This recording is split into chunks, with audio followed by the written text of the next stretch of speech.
काही त्याच्यात दुबार तिबार मतदार असतील, फ्रॉड्युलंट मतदार असतील, काही अशा खोल्या होत्या 10 बाय 10च्या, तिथे 50 लोक, 48 लोक, एका दुकानावर काही मतदार नोंदवलेले होते. हा सगळा घोळ मी आपल्यासमोर आणला, जनतेसमोर आणला. अर्थात सगळेच विरोधी पक्ष ह्या घोळाबद्दल बोलत आलेले आहेत. मला वाटतं काही दिवसांपूर्वी लोकसभेत जे विरोधी पक्ष नेते आहेत राहुल गांधीजी यांनी देखील हरियाणामध्ये काय झालं हे लोकांसमोर आणलं.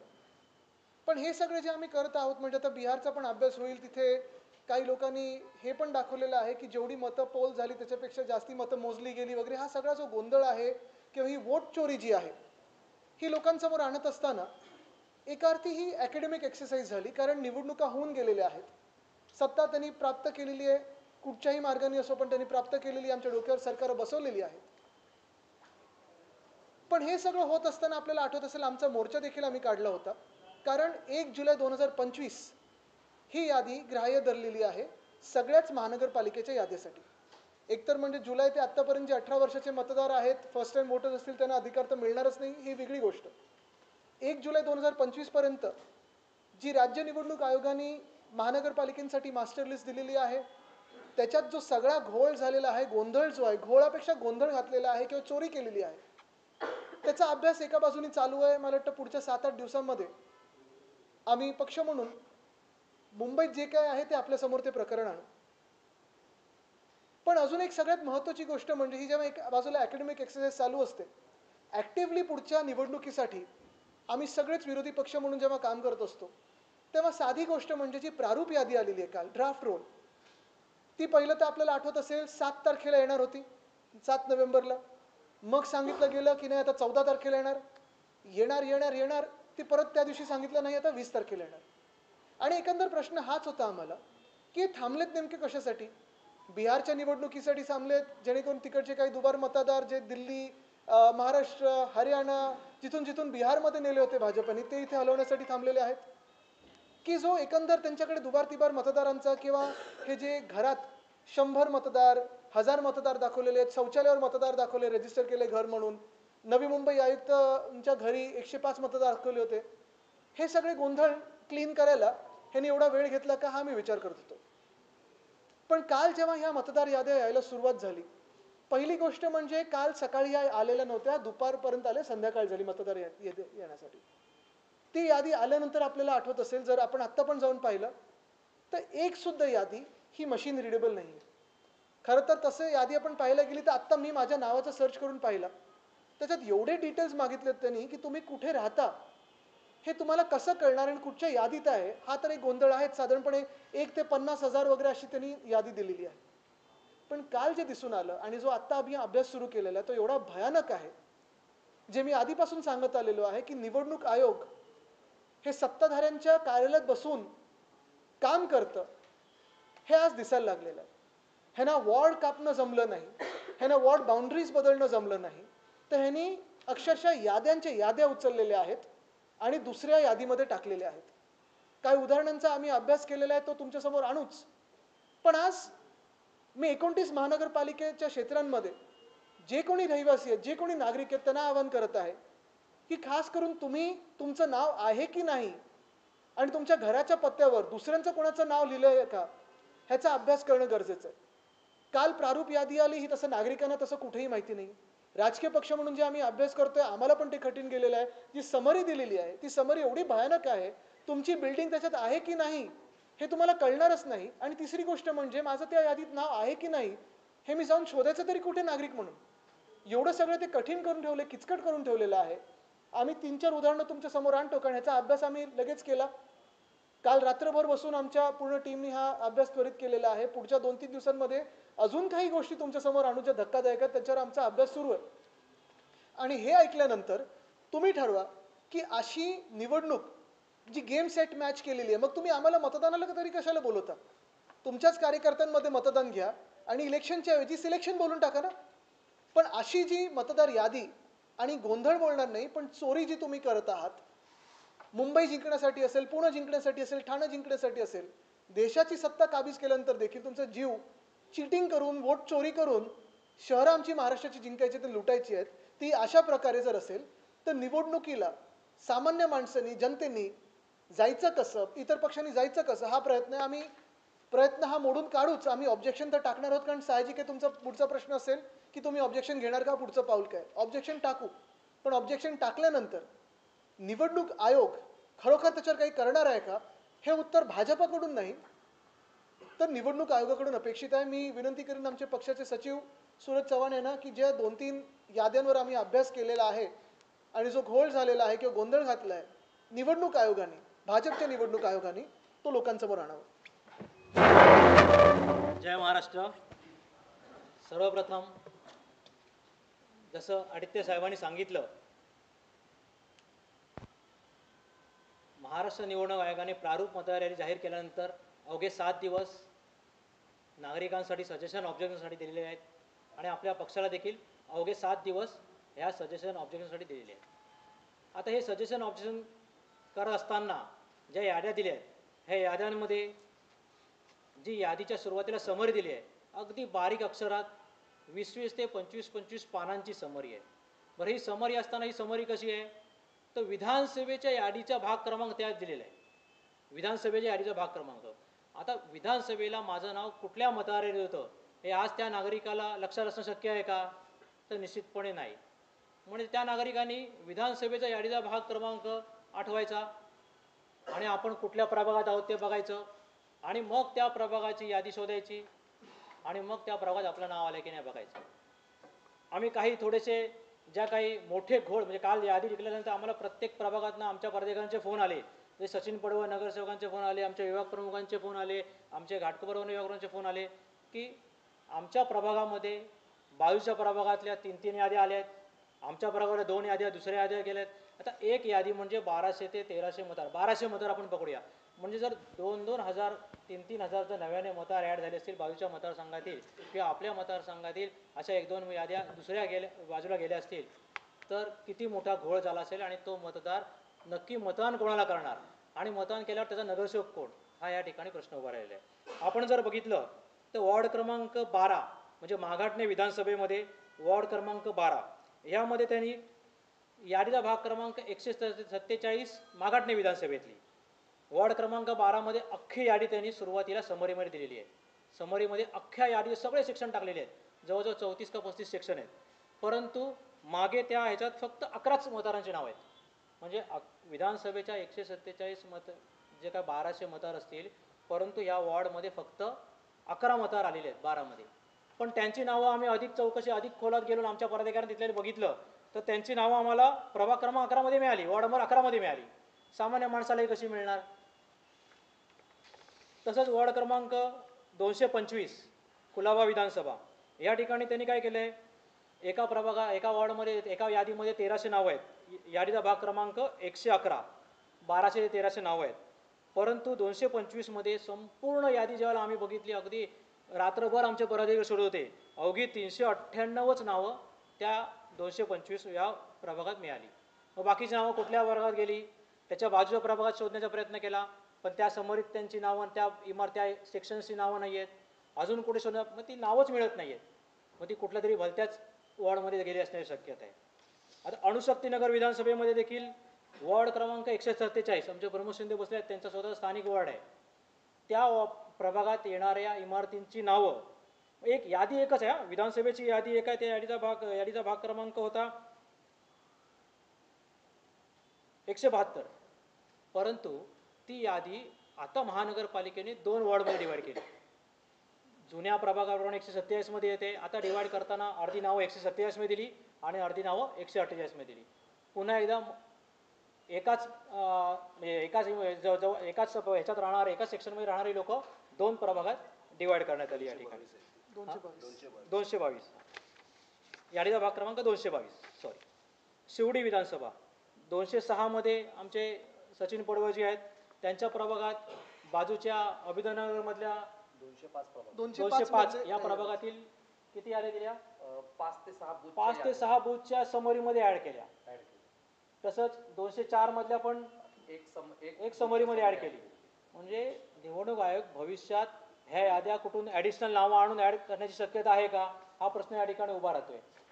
आता माझं स्वतःचं नाव जर प्रभाग क्रमांक 154मध्ये येतं, बाउंड्री जर बघितली तर ती 154 मध्ये येते. म्हणून मी काल 154 मध्ये सर्च केलं, माझं नाव 154 मध्ये नव्हतं. अजून बाजूच्या 155 मध्ये केलं, तिथेही नव्हतं. मग बोललो अजून पुढे जाऊया, 152 मध्ये बघितलं, तर 152 मध्ये मला नाव शोधायला जवळजवळ मला स्वतःला म्हणजे माझ्या याद्या सगळ्या तोंडपाठ असून सुद्धा जवळजवळ 2 ते 2.5 तास लागले, एवढं सगळं माहिती असताना सुद्धा. बरं, हे नाव शोधत असताना माझं फक्त माझ्या इमारतीत माझं एकट्याचंच नाव त्या 252 मध्ये गेलंय. माझ्या इमारतीचं फक्त एकट्याचं नाव 252 या वाढत गेलंय, 152 या वाढत गेलंय. म्हणजे ह्या इतक्या प्रकारचा घोळ या ठिकाणी निवड आयोगाने घातलेला आहे आणि आम्हाला फक्त 7च दिवस दिलेत पुढे सजेशन ऑब्जेक्शनसाठी. सांगण्याचा मुद्दा असा आणि सोपा करण्यासाठी आपण मतदार म्हणून आपलं नाव प्रत्येक यादीत असतं, बूथ वाईज असतं आणि आत्तापर्यंत आपण तसं मतदान करत आलेलो आहे. यंदा पहिल्यांदा असं झालेलं आहे की भाजपचे असतील, मिंदेंचे असतील, ही टोळी निवडणूक आयोगात बसून ठराविक लोकांना ह्या बूथमधनं काढायचं आणि त्या बूथमध्ये न्यायचं, इकडचं संतुलन हलवायचं, तिकडचं संतुलन हलवायचं, किंवा चला ही लोकं हे बूथ आपल्यासाठी स्ट्रॉंग आहेत तर हे स्ट्रॉंगवाले बूथ आपण ह्या सीटमधून काढून दुसऱ्या सीटमध्ये द्यायचे, जेणेकरून विरोधी पक्षांच्या सीट पडतील, स्वतःच्या सीट जिंकून येतील, ज्या स्वतःच्या सीट थोड्या दगमगीत आहेत त्या भक्कम करून घेऊ. हे सगळं कॅल्क्युलेशन करण्यासाठी निवडणूक आयोगाने 7ची यादी 14वर ढकलली, 14ची यादी आज काल पर ढकलली आणि काल देखील जी यादी आलेली आहे ती मशीन रिडेबल नाही.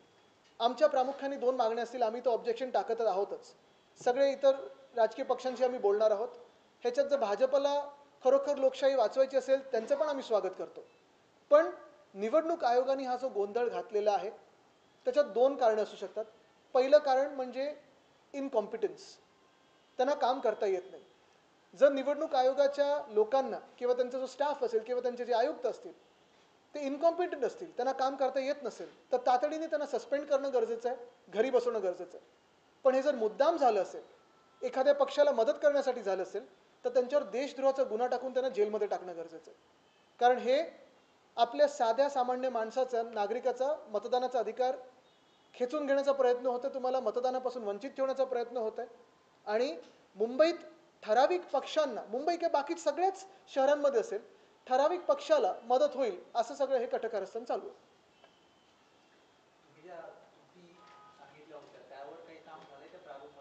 ते चालू आहे. बरं, आता त्याच्यावर पण दुबार तिबार नावांमध्ये तुम्ही जर यादी बघाल, आम्ही मगाशी हसायला लागलो, ही यादी आहे ना, कुठे दिलं ते, हे आता ह्याच्यात 2 स्टार टाकलेले जे आहेत, कुठे गेले ते, हा एक आहे, हे सगळे जे 2 स्टारवाले आहेत, नाही दुबार नाही लिहिलं त्याच्यात.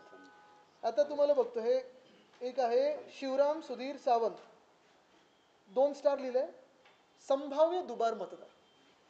हा, इथे अजून एक आहे हसीनुद्दीन इम्रान अन्सारी, 2 स्टार आहेत, संभाव्य दुबार मतदार. म्हणजे त्यांना वाटत असेल ह्याच समाज किंवा त्याच समाज, मुद्दामून मी दोन्ही समाजांचं बोललो, दोन्ही मुंबईकर आहेत असावेत असा माझा समज आहे. पण जर निवडणूक आयोगाला एकतर यादी बनवता येत नाही, दुसरं म्हणजे सगळं त्यांच्याकडे जे काही स्टाफ आहे काम करत असताना स्वतः बोलत असतील हे संभाव्य दुबार आहेत, मग तुम्ही नेमकं तिथे बसून ते ऑफिसमध्ये करता काय, पगार कशासाठी घेता?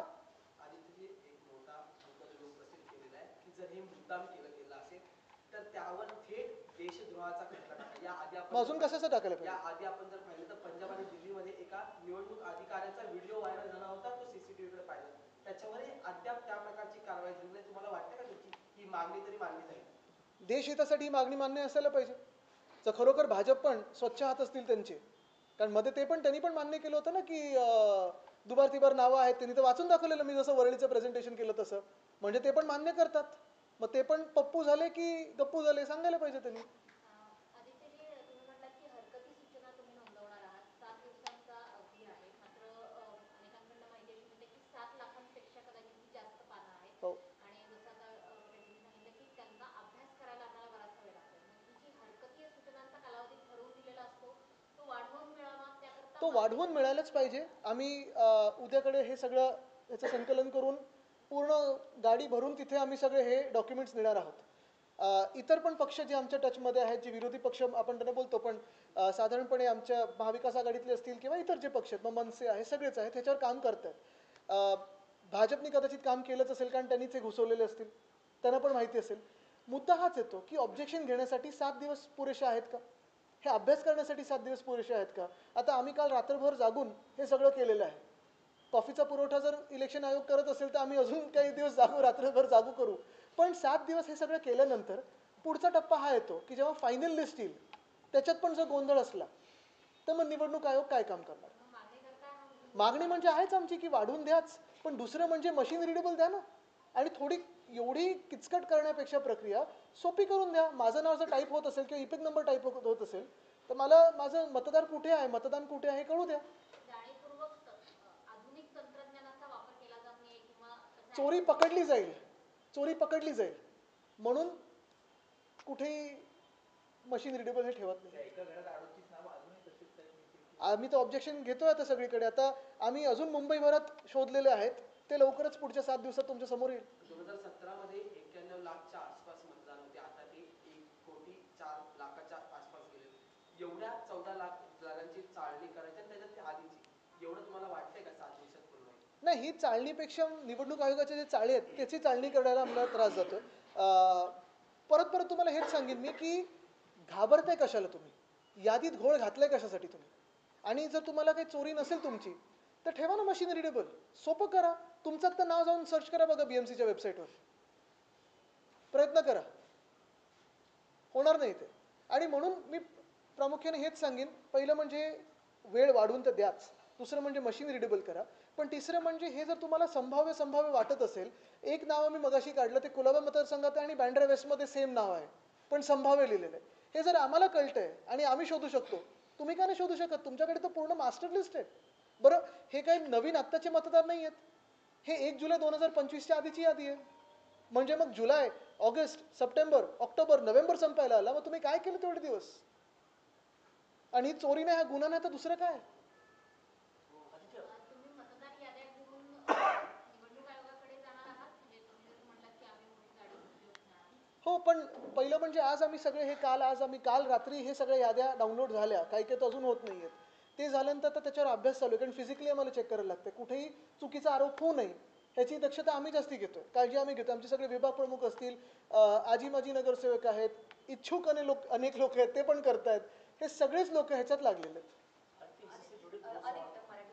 आदित्यजी, एक रोहित पवारांनी एक ट्विट केलं, इंटरेस्टिंग ट्विट आहे की मुख्यमंत्री म्हणजे नगर परिषदेच्या निवडणुकांच्या बाबतीत मुख्यमंत्री देवेंद्र फडणवीसांचे मामेभाऊ गिरीश महाजनांच्या पत्नी, त्यानंतर जयकुमार रावळ यांच्या आई अशांना जे आहे नगरपंचायतीच्या नगराध्यक्षपदी त्याची बिनविरोध निवड झाल्याबद्दल त्यांनी अभिनंदन दिले. पण बिनविरोध निवडणुका होत आहेत ही चांगली गोष्ट आहे, पण भाजपच्याच जागा बिनविरोध कशा होत आहेत असा सवाल सुद्धा रोहित पवारांनी उचललेला आहे. आणि त्याचबरोबर घराणेशाहीवरून जे भाजप नेहमी आरोप करतं, तर आता तर गिरीश महाजन असो, जयकुमार रावळ असो, खुद्द मुख्यमंत्री असो, बिहारमध्ये 2 मंत्री बघा ना, ते जसे झालेत, ते तर निवडणुका पण नाही लढलेत, पण घराणेशाहीत म्हणून झाले मंत्री.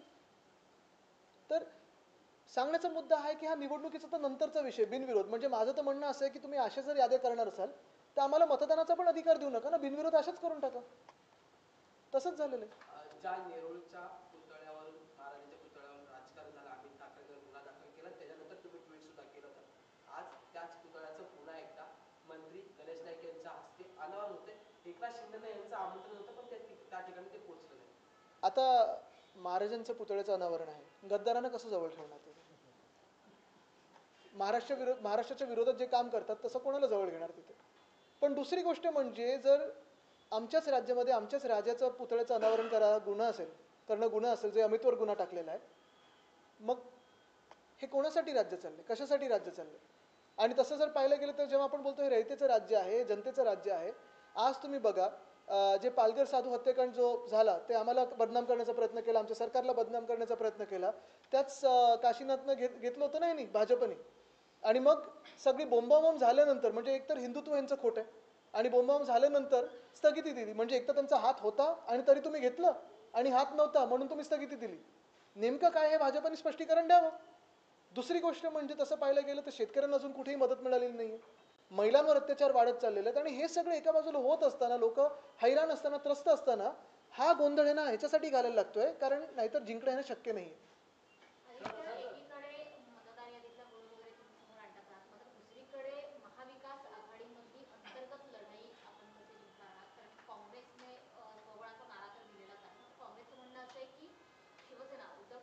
जर राज ठाकरेंची मनसेची साथ सोडली तर अटी शर्तींसह आपण पुन्हा एकदा बघा त्यांना आत्ता काय आहे ना की पहिला प्रश्न म्हणजे हे सरकारमध्ये कोण आहेत कोण नाही आहेत, कारण कोणीतरी रडायला गेले होते दिल्लीला, कोणीतरी जाते गावी. हे सगळे महायुतीतला विषय हा मला वेगळा ठेवायचा आहे. महाविकास आघाडीचा पण आता मी विषय पुढे घेणार नाही, कारण महाविकास आघाडी असो किंवा विरोधी पक्ष म्हणून असो किंवा युती काय कशी होईल हा विषय सगळ्यात फार नंतरचा आहे.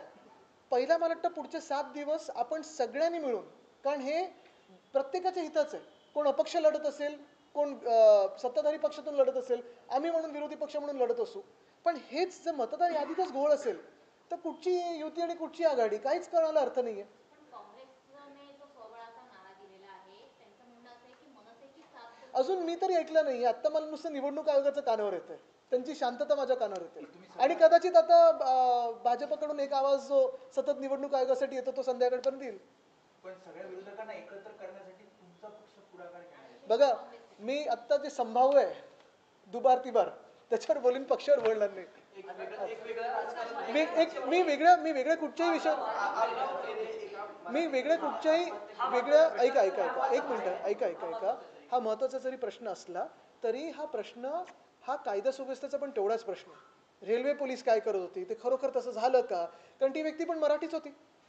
हा मराठी अमराठी वादने जो भाजप निर्माण करण्याचा प्रयत्न करत आहे, मुळात हा एक जरी महत्त्वाचा प्रश्न असला तरी पुन्हा एकदा मी ह्या प्रश्नावर तुम्हाला आणीन, कारण तो कायदा सुव्यवस्थेचा प्रश्न जो आत्ता मी घेतला महिलांचा सुरक्षेचा असेल किंवा हा सुरक्षेचा असेल.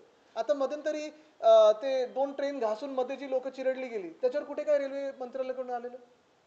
तर आज परत तुम्हाला मी वेगळ्या कुठच्याही विषयाकडे न वळवता मतदार यादीच्याच विषयावर वळवीन, कारण मला वाटतं लोक जी बघत आहेत 29 महानगरपालिकेमध्ये त्यांनी त्यांच्या घराचं नाव त्याच्यावर किती लोक चढवलेली आहेत निवडणूक आयोगाने, त्यांचं नाव स्वतःचं आहे का, परिवाराचं नाव आहे का, किती ठिकाणी आहे, इपिक नंबर घेतलाय का, त्यांचा फोटो ढापलाय का, त्यांच्या कार्डवर ब्राझील, पेरू, चिली, ऑस्ट्रेलिया, जपान इकडच्या कुठच्या लोकांचे फोटो आहेत का, कारण ब्राझिलियन जनता पार्टी नाही सॉरी काय ते भारतीय जनता पार्टीने ब्राझीलचा फोटो वापरला होता. सर, मुंबईच्या उपनगरामध्ये पण एक असा व्हिडिओ सोशल मीडियावरती व्हायरल होतोय की मुंबईच्या उपनगर अंधेरीमध्ये सुद्धा एका इमारतीमध्ये म्हणजे हो शेकडो फ्लशमध्ये सापडले गेले, मतदारांच्या स्लिप सापडले गेले आणि आता तर बोलतात व्हीव्हीपॅटच लागू नहीं है. आज जो वोटर लिस्ट को लेकर आपने जो एक्सप्लेन किया, पहले तो एक सवाल ये होगा कि हिंदी में आप एक्सप्लेन करते हैं. दूसरा सवाल उसी से जुड़ा कि जो वोटर लिस्ट को लेकर आपने सवाल खड़े किए, चुनाव आयोग ने हाल ही में एक प्रेस कॉन्फ्रेंस की थी. उन्होंने कहा कि विपक्ष की तरफ से जितने भी मुद्दे हमें दिए गए हैं उसके लिए हमने नेशनल चुनाव आयोग से समय मांगा है, उसको लेकर हमें कोई समय मिला नहीं है. आपने जितने भी डबल वोटर लिस्ट बाकी सारी चीजें कही उसको लेकर उनका एक जवाब ऑलरेडी पहले से तैयार है. तो आप क्या कहें? पिछले कई दिनों से महाराष्ट्र में विपक्ष वोट चोरी के बारे में बहुत सारी बातें लोगों के सामने ला रहा है. ये सिर्फ बातें नहीं, हवा में बातें नहीं, सत्य जो है वो हम लोगों के सामने ला रहे हैं. हम सत्यमेव जयते में विश्वास रखते हैं, सत्तामेव जयते में नहीं.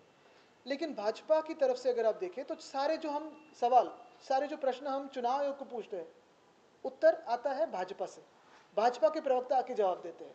और ये क्या इक्वेशन है हम अभी तक समझ नहीं पाए.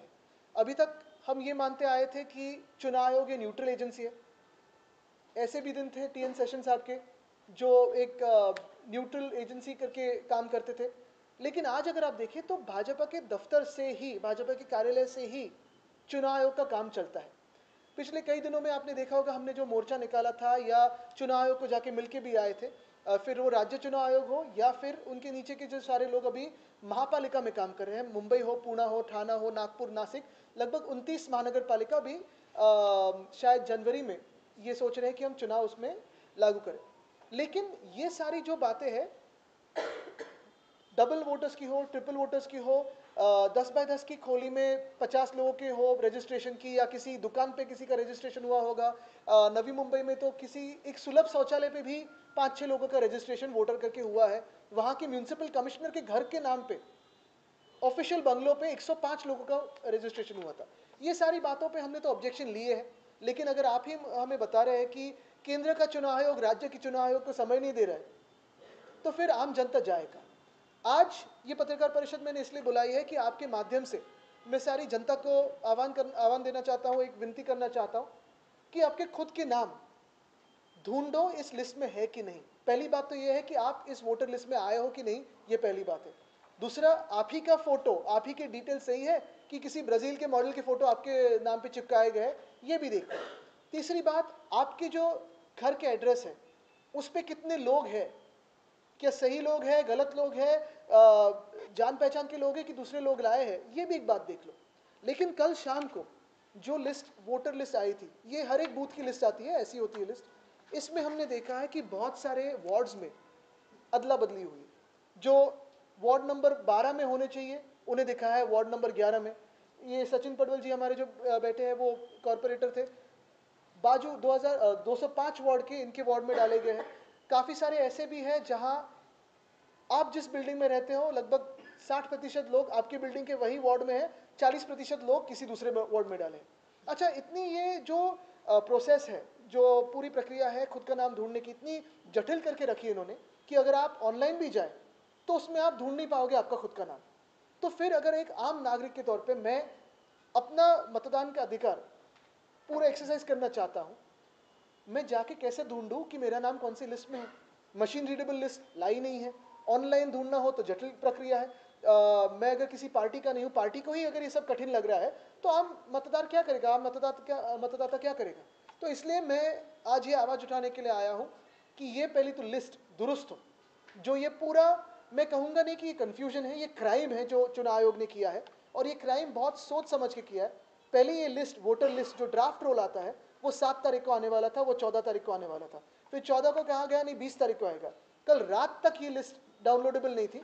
जो डाउनलोडेबल हुई है वो एक तो पूरी की पूरी मशीन रीडेबल है ही नहीं, इतनी जटिल करके रखी है, 1 से लेके 50,000 तक नाम आपको स्क्रॉल करना पड़ रहा है, तो आप कैसे ढूंढोगे? और उस नाम पे भी कोई और है, किसी के डबल वोटिंग है, नहीं है। खुद कहते हैं कि ये संभाव्य दोबार मतदार है। अगर चुनाव आयोग को खुद की लिस्ट के बारे में नहीं पता होगा तो वो काम क्या करते हैं, कौन सी सैलरी लेते हैं और क्यों काम करते हैं? और मेरा तो ये साफ आरोप है, मेरा तो ये कहना है, पहले ऑब्जेक्शन का टाइम बढ़ा के दो, दूसरी बात लिस्ट मशीन रीडेबल करके दो, तीसरी बात जो दोबार हो यानी डबल हो, ट्रिपल हो, या बहुत सारे घरों पे 10 से ज़्यादा नाम रजिस्टर्ड हुए हो, वो क्लीन करना आपकी जिम्मेदारी है, चुनाव आयोग की जिम्मेदारी है, आप हाथ ऊपर नहीं कर सकते। और चौथी बात, अगर ये सारा जो मामला है ये गड़बड़ी से हुआ होगा, निकम्मापना से हुआ होगा, तो चुनाव आयोग के सारे लोगों को आज के आज सस्पेंड करो। ये अगर किसी राजकीय कार्यालय में, दफ्तर में बैठ के काम किया होगा, क्योंकि वार्ड इनको काटना नहीं हुआ, वार्ड बाउंड्रीज नहीं बदल सके, तो इन्होंने बराबर डेमोग्राफिक्स चूज करके अपने हिस्से में ये लिया कि ये हमें जीता सकते हैं, यहाँ हमें लीड था, ये हमें यहाँ चाहिए। तो फिर अगर ये सही बात हो तो जो सारे लोग आज चुनाव आयोग में है, इंक्लूडिंग कमिश्नर, उन पे सेडिशन, देशद्रोह का आरोप डालना चाहिए, जेल में डालना चाहिए।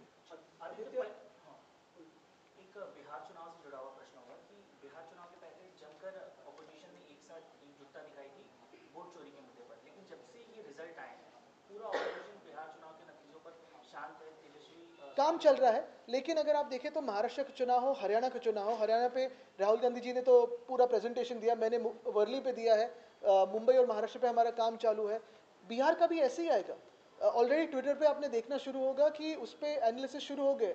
लेकिन मैं ये मानता हूँ कि अगर महाराष्ट्र हो, हरियाणा हो, बिहार हो, ये सारी जो हमारी एनालिसिस है एकेडमिक एक्सरसाइज है।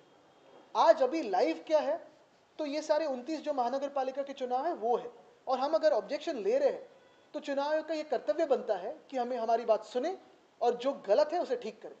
आदित्य, जब इलेक्शन कमीशन की जो प्रेस कॉन्फ्रेंस हुई थी वहाँ पर चुनाव आयोग को जो पूछा गया कि डबल लिस्ट के नंबर, वोटर्स के नंबर आपके कितने हैं आपके पास, तो उनके पास वो नंबर्स नहीं थे, और लोकल बॉडी इलेक्शन के 2 दिन पहले हमें नंबर मिल जाएंगे, तो क्या ये डबल वोटर्स? उन्होंने हमें ऐसे जवाब दिया था कि जो डबल वोटर्स है, ट्रिपल वोटर्स है, उनको एक ऑप्शन दिया जाएगा कि आपको किस चुनाव क्षेत्र में वोटिंग करना है। अगर आपको इसी लिस्ट में जैसे मैंने दिखाया जो 2 स्टार वाले हैं उनको संभाव्य दोबार नाम लिखा है, यानी पॉसिबल डबल नेम लिखा है, आपको इसी में पता नहीं कि वो डबल है, ट्रिपल है कि सिंगल है, तो क्या आप बताओगे किसी को कि आपने यहाँ चूज करो या वहां चूज करो? ये तो क्रिमिनलिटी। और ये मैं कहना चाहता हूँ आज दुनिया भर में ये पता हो गया है कि हमारे देश में पिछले 3-4 सालों में फ्री एंड फेयर इलेक्शन होने बंद हुए। अगर आप हरियाणा की बात करें, महाराष्ट्र की बात करें, बिहार की बात करें, तो फ्री एंड फेयर इलेक्शन चुनाव आयोग नहीं करवाता है।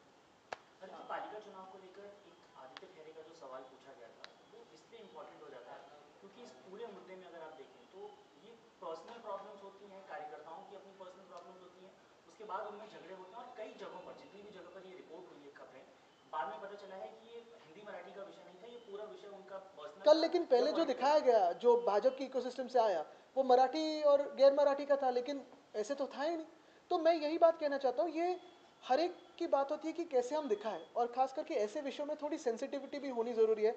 मैं नहीं चाहता कि मैं कोई ऐसे बयान दूँ कि उस पर कुछ गलत इल्ज़ाम लगे, उस बच्चे पे भी गलत इल्ज़ाम लगे, क्योंकि जो इतनी कदम उठा सकता है तो कुछ ना कुछ उसमें कारण होगा, उसमें विचार विमर्श करके ही पूरे जो एनालिसिस है उसके बाद ही बात कर सकते हैं। नवी मुंबईत आता नुकताच गणेश नाईक यांनी पुतळ्याचं अनावरण केलेलं आहे, पण त्यांनी मान्य केलं की छत्रपती शिवाजी महाराजांच्या पुतळ्याचं अनावरण करायला उशीर झाला आणि त्यामुळेच अमित ठाकरेंनी हे उत्स्फूर्त पाऊल उचलले, त्यांच्यावरचे गुन्हे मागे घेतले मागे पाहिजेत। करण्याची आणि मी गरज अभिनंदन करीन गणेश नाईकजींचं, तर खरोखर त्यांनी असं घेतलं, कारण ते काही काही धाडसी पावलं उचलतात ठाण्यात आणि नवी मुंबईत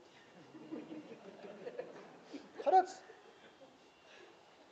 ठीक आहे, हा विषय बाकी कळला सगळ्यांना, पण तुम्ही पण बघा, मी खास करून तुम्हाला सगळ्यांना सांगेन, कारण तुमचं नाव यादीत आलंय की नाही आलं आणि तुमच्या घरातलं बिल्डिंगचं नाव कुठच्या यादीत गेलंय, हे म्हणजे बोगसपणा झाला ना पूर्ण। आणि हे पहिलं आमची प्रेस कॉन्फरन्स आहे, पुढच्या 7 दिवसांमध्ये अजून आम्ही 2-3 घेणार आहोत, जे पूर्ण निवडणूक आयोगाची चिरफाड करू। धन्यवाद। जय हिंद, जय महाराष्ट्र।